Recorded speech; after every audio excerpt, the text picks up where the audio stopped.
Have you ever reflected on the possibility that the human body is not merely a collection of blood, flesh, and bones, but also a subtle instrument of divine energy? According to the Sanatan scriptures, within every human being resides a great power, resting in a dormant state. This power is known as Kundalini, which abides in the root chakra, coiled like a serpent. In the Upanishads, tantric texts, and yogic scriptures, Kundalini is described as the Adya Shakti, the primordial energy. When this force awakens, the seeker's consciousness gradually ascends from the gross to the subtle, and from the subtle toward the supreme reality. However, this path is profoundly serious, disciplined, and scripturally guided. It is not undertaken out of mere curiosity or for the display of power. The Sanatan tradition clearly states that the first stage of Kundalini awakening is self-purification. Without adherence to yama and niyama, without purity of diet, without brahmacharya, discipline of vital energy, and control over the senses, this practice does not succeed. When a seeker engages consistently in pranayama, mantra japa, and meditation over a long period, balance is gradually established within the Ida, Pingala, and Sushumna nadis. Once the Sushumna becomes active, the path for the ascent of Kundalini opens. Within the human body, 7 principal chakras are recognized: Muladhara, Swadhisthana, Manipura, Anahata, Vishuddha, Ajna, and Sahasrara. These are not merely symbolic centers, but 7 levels of consciousness. As Kundalini rises, piercing these chakras one by one, the seeker progressively transcends material attachment and begins to experience self-realization. Yet caution is essential. The scriptures advise against entering this practice without the guidance of a qualified guru. An imbalanced awakening can lead to mental, physical, or energetic disturbances. Therefore, this sadhana should always be undertaken under proper initiation and scriptural guidance. According to the Sanatan tradition, the root chakra, Muladhara chakra, is the foundation of all spiritual practice. Mul means root, and Adhar means support. This chakra is considered a subtle energy center located at the base of the spine, between the anus and the genitals. In yogic scriptures, it is described as a 4-petaled lotus, deep red in color. It is at this very place that the Kundalini energy rests in a dormant state, coiled like a serpent. According to the scriptures, the presiding deity of the root chakra, Muladhara chakra, is Lord Ganesha, as he is the remover of obstacles and the first guardian of the spiritual path. The seed mantra, bija mantra, of this chakra is Lam. When a seeker chants Lam with pure pronunciation and focused awareness, the subtle vibrations of the root chakra begin to activate. In tantric and yogic traditions, the root chakra is regarded as the center of stability, security, patience, and vital life force. When this chakra is balanced, a person becomes free from fear, insecurity, and instability, and develops strong inner confidence. From a spiritual perspective, the root chakra represents the earth element. It is connected to the physical body, survival instincts, and the ability to remain grounded in the material world. When a seeker purifies this chakra through pranayama, meditation, and disciplined living, deep inner stability develops. Without the stability of the root chakra, practices related to the higher chakras can create imbalance. This is why Sanatan scriptures emphasize strengthening the foundation before moving upward. From a scientific viewpoint, the root chakra region is associated with the lower spine, the pelvic plexus, and the adrenal glands. The adrenal glands release hormones such as adrenaline, which are linked to fear and survival responses. When a person lives in constant stress or fear, this region becomes imbalanced. Through meditation and deep regulated breathing, this system can regain balance, bringing mental steadiness and calmness. To awaken the root chakra, Muladhara chakra, physical and mental purification are essential. Regular pranayama, especially alternate nostril breathing and cleansing breath practices, help activate spinal energy. Practicing the root lock while seated in stable meditative postures under proper guidance gradually awakens awareness in this region. Prolonged chanting of the mantra Lam and meditation on the earth element help stabilize and balance this chakra. However, great caution is necessary. Without discipline, without control over desires, and without mental stability, forceful root lock practices or intense breathing techniques can disturb the energy balance. This may lead to irritability, fear, excessive sexual impulses, or mental instability. Therefore, gradual practice and proper guidance are considered essential on this path. When the root chakra becomes stable and purified, the first gateway for the ascent of Kundalini opens. This is the beginning of the journey, not the end. Only when the foundation is strong can consciousness safely rise upward through the higher energy centers. the Sacral Chakra, Swadhisthana Chakra, Solar Plexus Chakra, Manipura Chakra, Heart Chakra, Anahata Chakra, Throat Chakra, Vishuddha Chakra, Third Eye Chakra, Ajna Chakra, and Crown Chakra, Sahasrara Chakra. After the root chakra, Muladhara Chakra, becomes stable and balanced, the flow of spiritual practice naturally moves toward the second center, known as the Sacral Chakra, Swadhisthana Chakra. Swa means self, and Adhisthana means dwelling place. This is the center where a person's deep emotions, subconscious impressions, and latent tendencies reside. Its subtle location is considered to be below the navel and above the reproductive organs, within the spinal region. Yogic texts describe it as a six-petaled lotus, orange or saffron in color. In the Sanatana tradition, the presiding deity of the Sacral Chakra, Swadhisthana Chakra, is Lord Vishnu, and in its Shakti aspect, Goddess Rakini is mentioned. The seed mantra, Bija mantra, of this chakra is Vam. When a seeker chants Vam with pure pronunciation and a calm mind, the dormant vibrations of this center begin to awaken. The sacral chakra represents the water element, and therefore it is associated with flow, emotion, creativity, and the enjoyment of life. From a spiritual perspective, this chakra is connected to impulses such as desire, anger, and greed, as well as deep subconscious impressions. If it becomes imbalanced, a person may experience excessive sensual desire, emotional instability, guilt, or addictive tendencies. When balanced, however, this same center becomes the source of creativity, artistic expression, aesthetic appreciation, and purified emotions. For this reason, Sanatana scriptures emphasize celibacy and control of the senses, so that this energy is not wasted but transformed. From a scientific viewpoint, the sacral chakra region is associated with the reproductive system, hormonal balance, and the emotional processes of the limbic system. Hormonal imbalance can influence behavior, attraction, and emotional responses. Through meditation, regulated breathing, and disciplined living, this system can be brought into balance, leading to mental clarity and emotional stability. To balance and awaken the sacral chakra, Swadhisthana Chakra, the seeker must first purify thoughts and conduct. During regular meditation, visualizing a calm light in the lower abdominal region, chanting the mantra, Vam, and practicing breathing techniques that balance the lunar energy channel are considered beneficial. Scriptures also advise maintaining purity in water intake, following a sattvic diet, and preserving mental cleanliness in order to balance the water element. However, caution is essential here as well. If a seeker attempts intense breathing practices or forceful energy awakening without mental purification, suppressed subconscious impressions may surface intensely. This can lead to mental unrest, disturbed dreams, or extreme emotional fluctuations. Therefore, gradual practice, guidance from a guru, and self-discipline are indispensable on this path. When the sacral chakra becomes balanced, a pure flow of creative energy begins within the individual.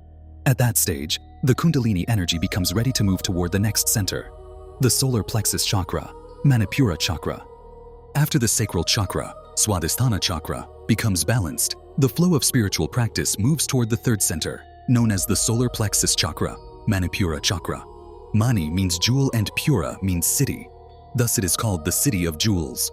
This chakra is considered a subtle energy center located in the navel region within the spinal column. Yogic scriptures describe it as a 10-petaled lotus, radiant with a golden or bright yellow glow. According to the Sanatana tradition, this chakra represents the fire element. Its presiding deity is Lord Shiva in his Rudra form, and in its Shakti aspect, Goddess Lakini is mentioned. The seed mantra, Bija mantra of this chakra is Ram. When a seeker sits in a steady posture, focuses awareness on the navel region, and chants Ram in a deep and prolonged tone, the fiery consciousness of this chakra begins to awaken. Spiritually, the solar plexus chakra, Manipura chakra, is the center of willpower, inner strength, courage, and self-confidence. When it is balanced, leadership qualities, clarity in decision-making, and determination naturally arise. When imbalanced, it may manifest as anger, ego, insecurity, or an excessive desire to control. For this reason, Sanatana scriptures emphasize purification of the fire element as extremely important. From a scientific perspective, the Manipura region is associated with the solar plexus nerve network, the digestive system, and the pancreas. The digestive fire is not only responsible for processing food, but is also symbolically connected to the ability to digest mental and emotional experiences. When a person is under stress, digestive disturbances often occur. Meditation, deep breathing, and a balanced diet help maintain stability in this system. To awaken the solar plexus chakra, Manipura chakra, the seeker should especially practice pranayama. Techniques such as cleansing breath exercises and abdominal activation practices, performed under proper guidance, stimulate energy in the navel region. Sun salutations and meditating on a golden light at the navel are also considered supportive. Regular chanting of the mantra Ram helps balance the fire energy of this center. However, moderation is essential. Excessive forceful breathing techniques or abdominal practices without preparation may cause dizziness, mental agitation, or digestive disturbances. Likewise, if ego begins to increase, it is a sign that the energy is not balanced. The Sanatan tradition clearly teaches that the purpose of power is not domination, but self-development. When the solar plexus chakra becomes balanced, inner strength awakens within the seeker, willpower becomes firm, and stability in practice increases. This steady inner fire eventually prepares the subtle gateway of the next center, the heart chakra, Anahata chakra, to open. After the expansion of compassion and love through the heart chakra, Anahata chakra, the seeker's consciousness ascends toward the throat region. This fifth center is known as the throat chakra, Vishuddha chakra. Vishuddha means complete purification. It is the center where thoughts, speech, and expression are refined and purified. Its subtle location is considered to be at the base of the throat, in the middle of the neck within the spinal column. Yogic scriptures describe it as a 16-petaled lotus, radiant in a pale blue or sky-like color. In the Sanatan tradition, the presiding deity of the throat chakra, Vishuddha chakra, is Sadashiva, and in its Shakti aspect, goddess Shakini is mentioned.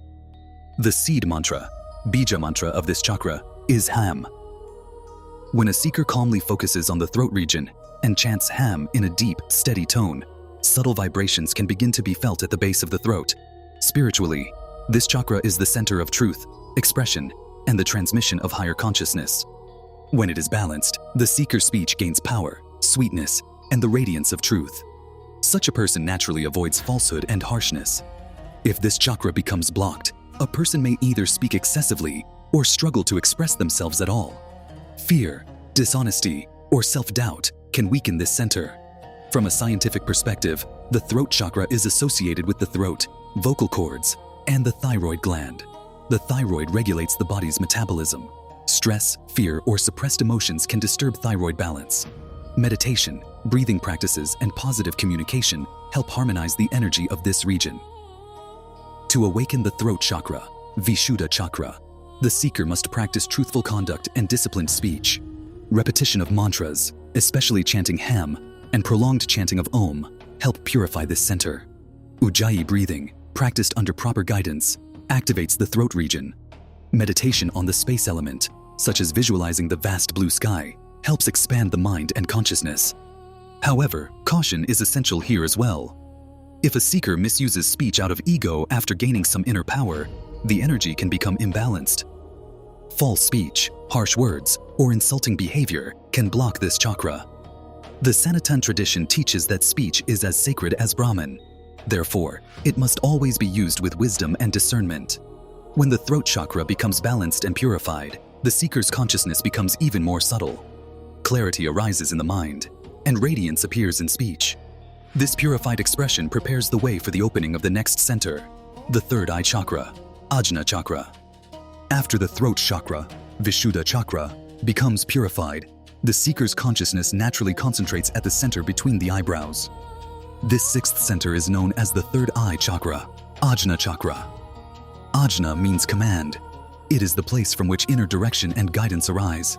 Its subtle location is considered to be between the two eyebrows, at the brow center, and internally connected to the upper region of the spinal axis. Yogic scriptures describe it as a two-petaled lotus, radiant with deep indigo or violet light. In the Sanatan tradition, the presiding deity of the third eye chakra, Ajna chakra, is Lord Shiva in his meditative form, and in its Shakti aspect, goddess Hakini is mentioned. The seed mantra of this chakra is generally considered to be Om. When a seeker sits in a steady posture, focuses on the brow center, and chants a prolonged Om, subtle vibrations and inner light may begin to be experienced. Spiritually, this chakra is the center of wisdom, intuition, and higher knowledge. When it is balanced, the seeker develops clear perception and subtle understanding. One is no longer confused by external events, but begins to listen to the inner voice of conscience. If this chakra becomes imbalanced, a person may experience confusion, excessive imagination, or mental tension. For this reason, scriptures emphasize mental purity and steady meditation as essential foundations. From a scientific perspective, the Ajna chakra is associated with the pineal gland and the pituitary gland in the brain. These glands regulate hormonal balance and the biological clock. During deep meditation, brainwave patterns become slower and more coherent. Modern research also suggests that regular meditation can bring positive structural and functional changes in the brain. To balance and awaken the third eye chakra, Ajna chakra, the seeker should maintain a regular meditation practice. Tritaka, focusing the gaze steadily on a fixed point, when practiced under proper guidance, is considered beneficial. Prolonged chanting of Om and mindful awareness of the breath also activate this center. Purity of mind, truthful conduct, and continuous self-reflection are essential for this chakra. However, caution is equally necessary here. Intense meditation without mental stability may lead to confusion or headaches. Some seekers mistake initial experiences for ultimate realization, which can increase ego. The Sanatana tradition teaches that one should not become attached to experiences, but remain in the state of a witness. That alone is the true path. When the third eye chakra becomes balanced, the seeker's consciousness becomes extremely subtle. Inner light and profound peace begin to arise naturally. This state becomes the foundation for the divine opening of the final center, the crown chakra, Sahasrara chakra. After the third eye chakra, Ajna chakra, becomes stable and illuminated, the seeker's consciousness ascends toward the final and highest center. This seventh and supreme chakra is known as the crown chakra, Sahasrara chakra. Sahasrara means the thousand-petaled lotus. Its location is considered to be at the crown of the head, in the region known as the Brahmarandra. Yogic scriptures describe it as a divine lotus with 1,000 petals, radiant with white, golden, or transcendental light.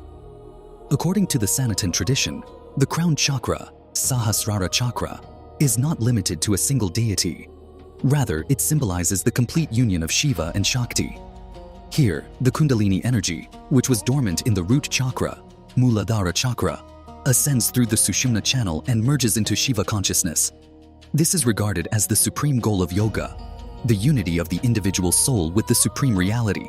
There is no gross seed mantra assigned specifically to the crown chakra, as it represents a state beyond words and sound.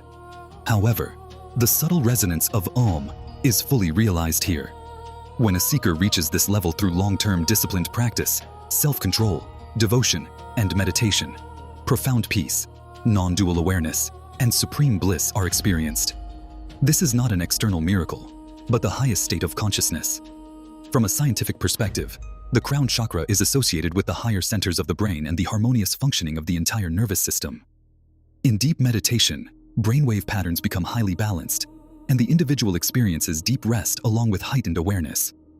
Modern research suggests that regular meditation enhances coordination between different regions of the brain, leading to clarity and inner peace. There is no direct technique to forcibly awaken the crown chakra. It is the natural result of systematic spiritual practice. When all chakras from the root chakra, Muladhara chakra, to the third eye chakra, Ajna chakra, become purified and balanced, the crown chakra blossoms spontaneously. Attempting to force it open is considered inappropriate in the scriptures. It is also important to remember that the experience of the crown chakra does not mean escaping from the world.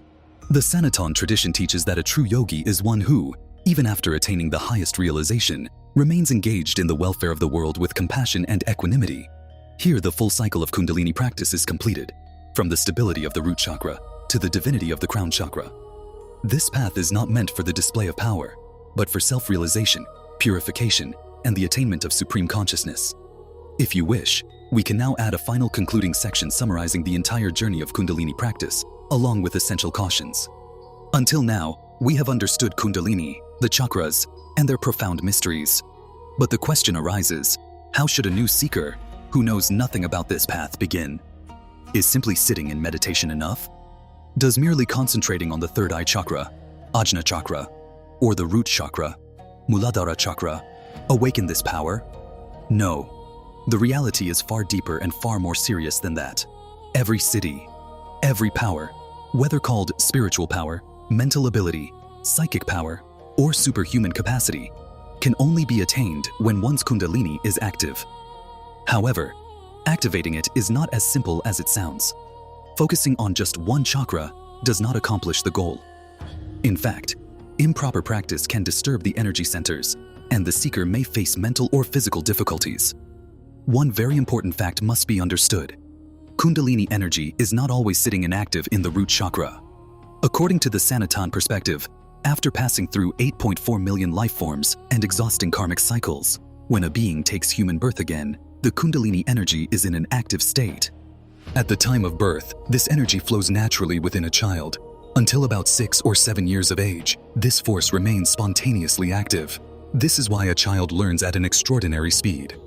A child is more receptive than an adult.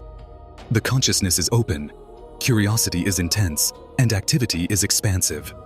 If at that stage a qualified guru is present, one who understands the child's nature and can properly guide that energy, then that child may grow into a great ascetic, sage, seeker, or extraordinary being. However, if such guidance is absent, that same energy gradually becomes dissipated in ordinary worldly activities. Play, entertainment, material attractions, and modern distractions consume it. As age increases and proper direction remains absent, the energy slowly becomes dormant. The individual becomes entangled in the routine race of life, blaming fate, worrying about wealth, caught in relationships, surrounded by stress and anxiety. Eventually, life ends in disease or suffering, and the same cycle repeats in the next generation. But there is an important truth here. What has happened has happened. You are no longer a child, and your Kundalini may not be naturally active anymore. Yet this does not mean everything is lost. It is not too late. You can still change the direction of your own life and even influence the future of the coming generation. First, one must stop blaming circumstances and destiny. Debating whether God exists or not is also unproductive. What is necessary is to do what must be done. One must discipline oneself and refine oneself. Instead of endlessly searching for a guru outside, one must become worthy so that knowledge begins to awaken within. When a person becomes truly wise from within, the guru tradition naturally revives, and balance begins to return to society. Gradually, the influence of sorrow, pain, greed, and attachment diminishes. Now the question is, how can this dormant power be reactivated? The path is not complicated, but discipline and consistency are essential.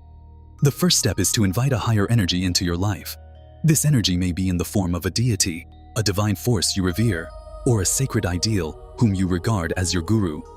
What is important is that it is not merely imagination, but something that awakens genuine faith and surrender within you. Accept that presence as your chosen ideal. Chant its name, remember it regularly, and recognize it as your guide.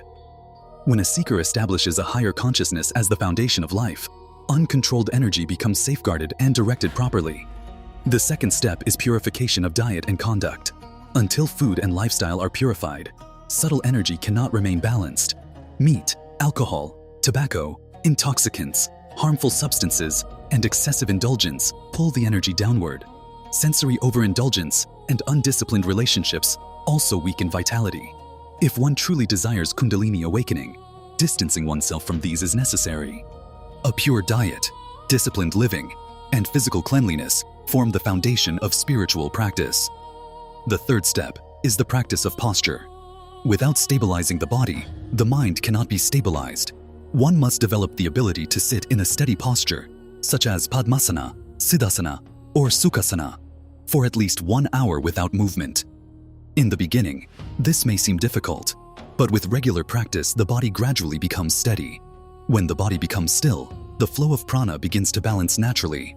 Once this steadiness is achieved, the fourth step begins, listening in silence. Sit in meditation and do nothing at first. Simply remain quiet and attempt to listen. Gradually, you will begin to perceive that even in complete silence, a subtle sound is always present. Previously, it was not noticeable, but now it becomes audible. This is the inner subtle resonance that continuously flows within. In the fifth step, once the ability to listen has developed, begin to focus on your breath along with that awareness. Balance the breath so that it moves in a steady rhythm, deep and calm. Gradually, the breath will become extremely subtle and profound. This is a sign that balance between mind and prana is being established. In the sixth step, when the breath has become steady and deep, meditate upon your chosen deity or the divine force you selected in the first step. Allow its form to manifest naturally within your heart center. Do not force any visualization. Slowly, the image will begin to stabilize in the heart. Its name will begin to flow with your breath. You may feel as if its sound is resonating within you.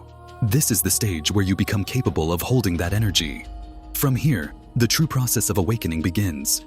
Now the final and most profound stage remains, where energy gradually ascends through the chakras. Now the practice enters its true and subtle stage.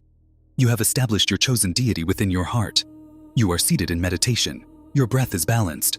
The subtle inner sound is audible, and the form of your chosen deity shines within the heart center. That presence is now your foundation, your protector, and your guide. The seeker must now proceed gradually through the 7 chakras. While seated in meditation, remembering your chosen deity within the heart chakra, Anahata chakra, begin by chanting the seed mantra of the root chakra, Muladhara chakra. Experience as if a divine light or energy is flowing downward from the heart, from your chosen deity. That energy reaches the root chakra and touches the dormant Kundalini resting there. Like a serpent that has slept for years beginning to stir, a subtle vibration may arise. It may feel as though the power is signaling its awakening.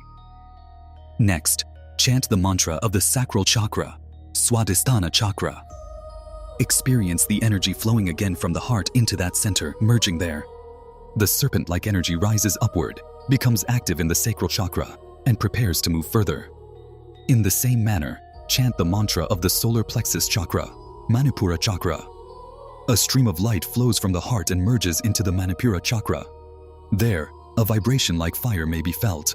The energy rises again and ultimately returns to the heart chakra, Anahata chakra, merging into the form of your chosen deity.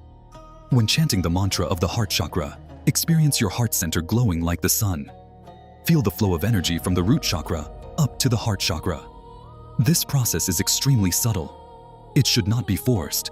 It must be done with awareness and the attitude of a witness. This practice should be continued regularly for at least 41 days, or until you become steady and proficient in it. When these 4 chakras become fully balanced and active, the seeker is no longer the same as before.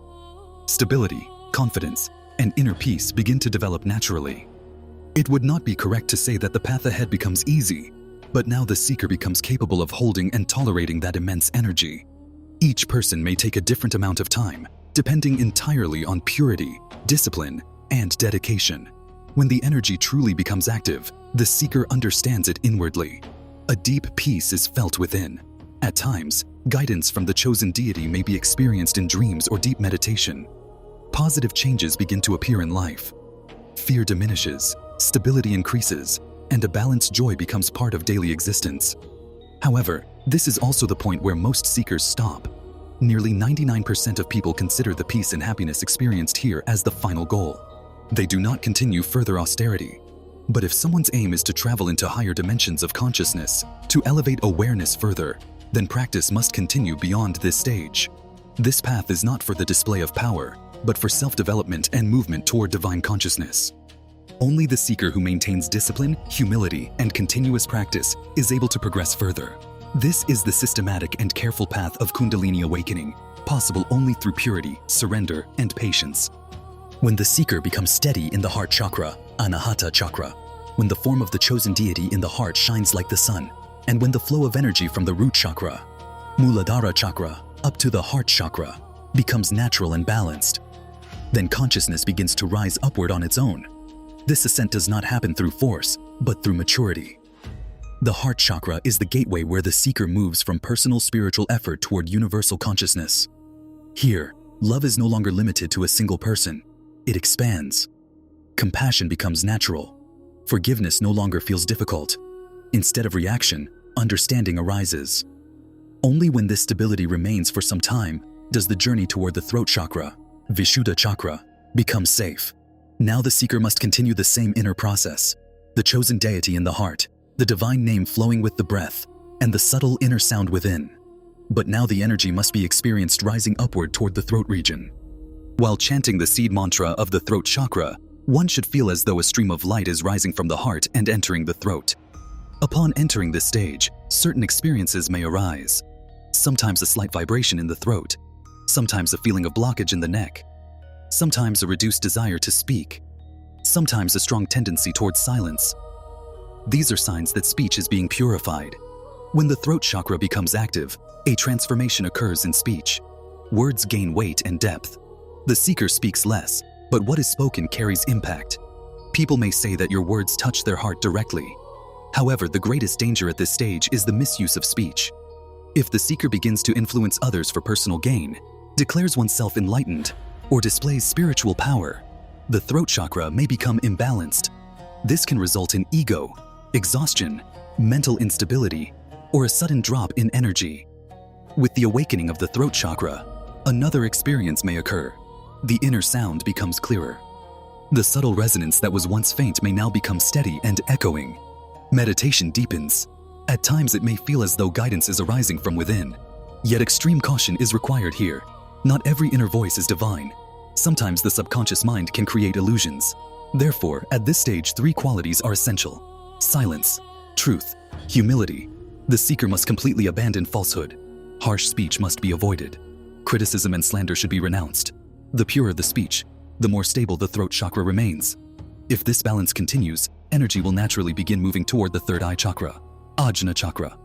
However, the journey of the third eye chakra is extremely subtle and delicate, because there, it is not power that changes, but perception.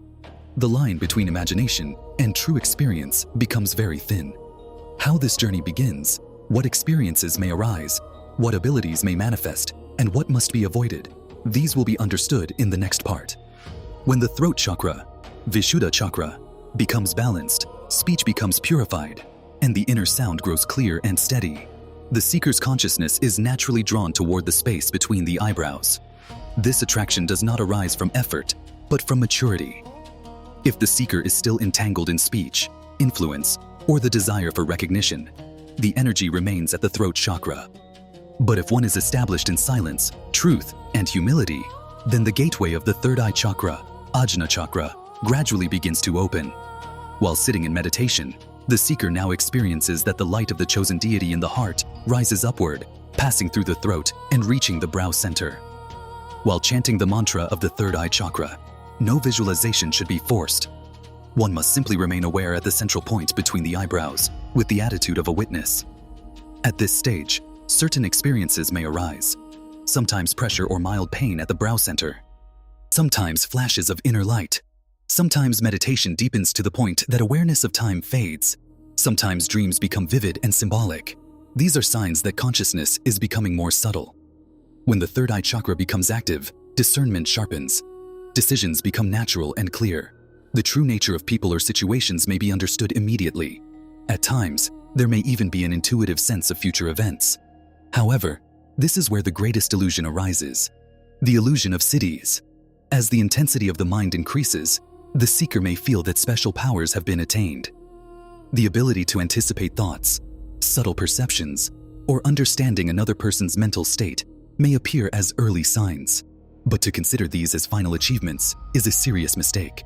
If the seeker becomes attached to these experiences, the boundary between imagination and reality can blur. The risk of mental imbalance begins here.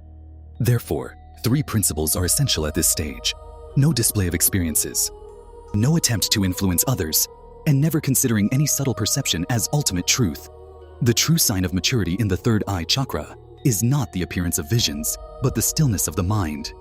Reactions cease. A stable witness consciousness arises within. If this steadiness continues, energy begins to flow naturally toward the crown chakra, Sahasrara chakra. But the journey of the crown chakra is not a journey of power.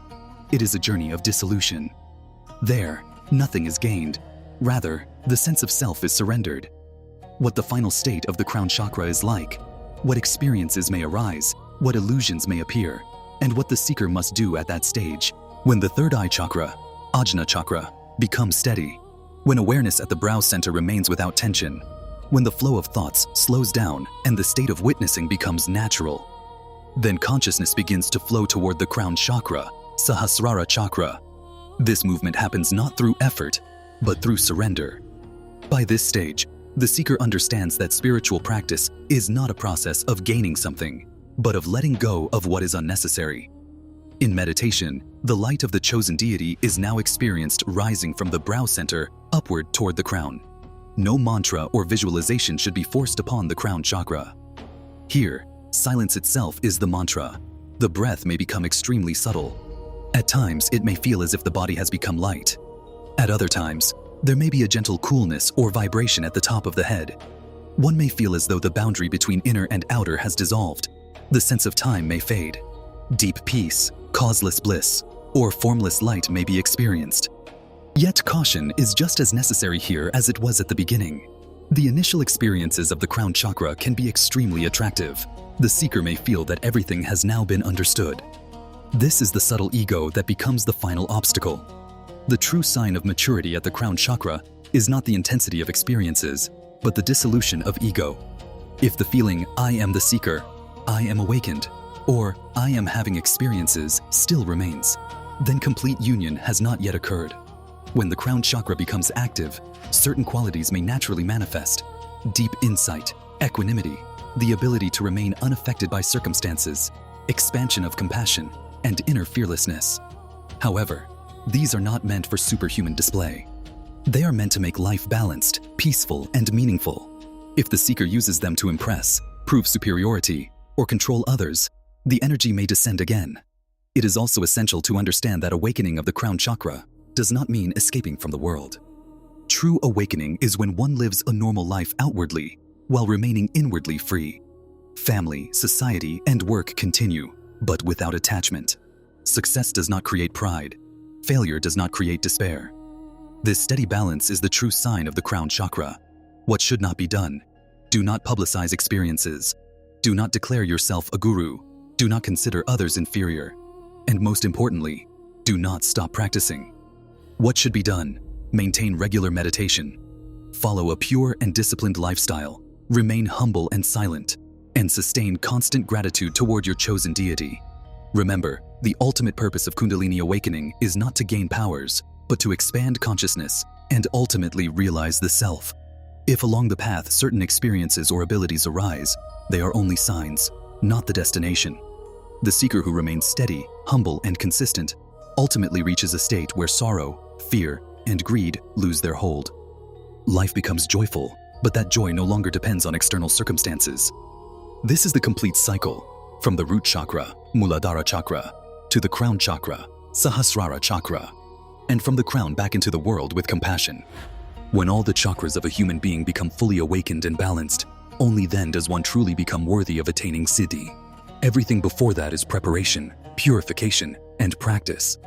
But when all 7 chakras are active and harmonized with one another, the seeker's energy is no longer scattered. The mind no longer runs in different directions. Desires no longer wander toward countless distractions. Now the attention is one-pointed. Now the energy is focused on a single goal. Now there is no confusion, no inner conflict. From here, the true path of sadhana begins. When energy becomes centered and the seeker's awareness becomes steady, the possibility arises of receiving immense powers from God or from a divine force. Because now the seeker is prepared inwardly. The vessel has been purified. The individual is capable of holding that power. Siddhis are granted only to the one who can sustain them. When a seeker attains siddhi, he is no longer like an ordinary human being. His consciousness has transformed. His influence has changed. In his presence, people may feel peace. His resolve becomes powerful. His willpower becomes extraordinarily strong. In this state, he is no longer merely human. He becomes godlike. However, being godlike does not mean becoming greater than God. It means that divinity has manifested within him. He is no longer driven merely by body and mind, but by awakened consciousness.